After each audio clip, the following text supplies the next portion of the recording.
அஸ்ஸலாமு அலைக்கும் friends, welcome to just for you JFU. இன்றைக்கி நம்ம சேனலில் உப்பு கண்டம் அப்படிங்கிறது தான் எப்படி போடுறது அப்படிங்கிறத பார்க்க போகிறோம். நிறைய வீடியோஸ் பார்த்துருப்பீங்க. நம்ம எப்படி நம்ம வீட்டில் உப்பு கண்டம் போடுவோம் அப்படிங்கிறத நான் உங்களுக்கு காட்ட போகிறேன். பிஸ்மில்லாஹ் ரஹ்மான் ரஹீம். ஸோ கறியை நல்லா நீங்கள் க்ளீன் பண்ணி எடுத்து வச்சுக்கோங்க. அதே மாதிரி அந்த ஜவ்வு இதெல்லாம் நல்லா ரிமூவ் பண்ணிவிட்டு நீங்கள் எலும்பு போடுறதுனாலும் போடலாம், இல்லை எலும்பு தனியாக ஃப்ளெஷ்ஷு தனியாக எடுத்து வச்சுட்டு போடுறதுனாலும் போடலாம். கொஞ்சம் மெலிசாக கட் பண்ணிக்கோங்க. அப்போ தான் காயறதுக்கு கொஞ்சம் ஈஸியாக இருக்கும். இந்த மாதிரி நம்ம எடுத்து வச்சுருக்கோம். இதில் மஞ்சத்தூள், அதாவது குவான்டிட்டிக்கு ஏற்ற மாதிரி நீங்கள் மஞ்சத்தூள் எல்லாமே மிக்ஸ் பண்ணிக்கோங்க. அதுக்கப்புறம் இதுக்கு தேவையான அளவுக்கு உப்பு ஃபுல்லாக நல்லா ஸ்ப்ரெட் பண்ணுற மாதிரி நம்ம போட்டு விட்டுக்கலாம். ஒரே இடத்துல இல்லாமல் எல்லா இடத்துலையும் நம்ம பரவுற மாதிரி போட்டுக்கலாம். அதுக்கப்புறம் கொஞ்சமாக மிளகாத்தூள், ரொம்ப ஜாஸ்தி போட வேணாம், கொஞ்சம் ஒரு ஃப்ளேவருக்காக தான் போடுறது. மிளகாத்தூள் போட்டுக்கோங்க.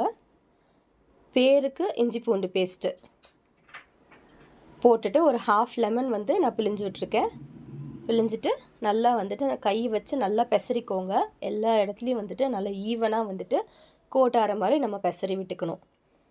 நல்லா ஒரு 5 மினிட்ஸ் அளவுக்கு நல்லா பெசரி விட்டிங்கன்னா நல்லா உங்களுக்கு கலந்து வந்துடும்.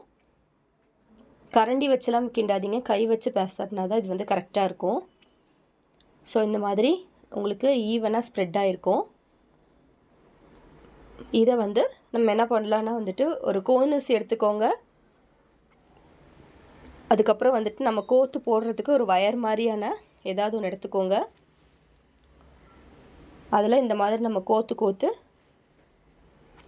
வச்சிடணும். ஃபஸ்ட்டு நம்ம இதெல்லாம் பெசறதுக்கு முன்னாடி கறியில் இருக்க தண்ணியை நல்லா வடிய விட்டுருங்க. நான் சொல்ல மறந்துட்டேன். தண்ணியை நல்லா வடிய விட்டுட்டு தான் நம்ம இதெல்லாமே பெசறணும். ஈவன்தோ நம்ம இதெல்லாம் பெசறினாலும் திருப்பி தண்ணி வரும்.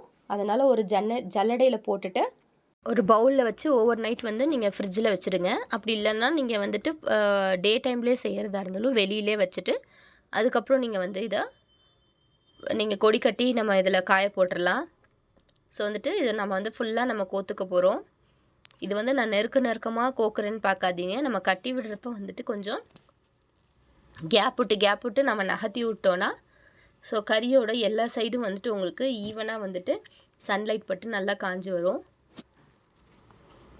நம்ம சன்லைட்டில் ஏன் வச்சு எடுக்கிறோம் அப்படின்னு பார்த்தீங்கன்னா கறியை வருஷத்துக்கு யூஸ் பண்ண போகிறோம்.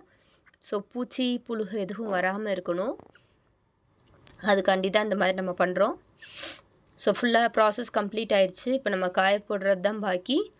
ஸோ ஒரு 3 to 4 days நல்ல சன்லைட் இருந்துச்சுன்னா 3 to 4 days நம்ம காய போட்டோன்னா நல்லா காஞ்சிரும். இந்த மாதிரி கேப் விட்டு போட்டுக்கோங்க.